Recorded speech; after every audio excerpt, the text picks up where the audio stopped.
We, of course, know guns have been a major problem on the streets of Detroit, from armed robberies like the one she just showed us, to the recent shootings at block parties, and even more that we don't see. Kimberly Gill tonight got the opportunity to ride along with police for a rare look at what they're doing right now to try to keep the streets safe. Kim?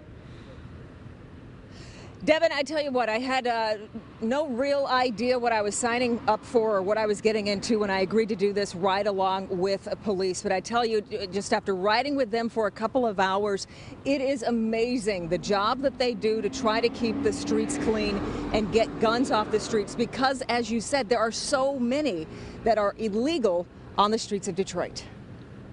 Hannah Hayes, you guys, 3781. Like most other officers, their day starts with roll call. But the officers you see here are some of the best on the force and have all been handpicked and assigned to a special force called TRUE, which stands for Tactical Response Unit. Their main responsibility, obviously it's indicative of somebody possibly carrying a weapon, is getting guns off the streets of Detroit.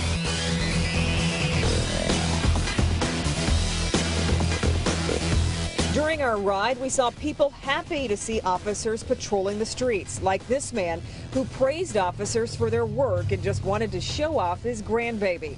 Other stops were only issued warnings for things like failure to stop for a stop sign and other minor infractions.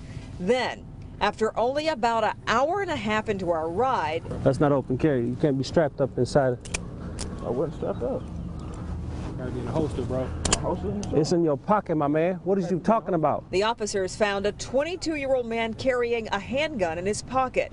He doesn't have a concealed carry permit. Officers that work within this unit are especially trained to look at these things. A Smith & Wesson, it was fully loaded, and we took it off the street today. It's a good day's work.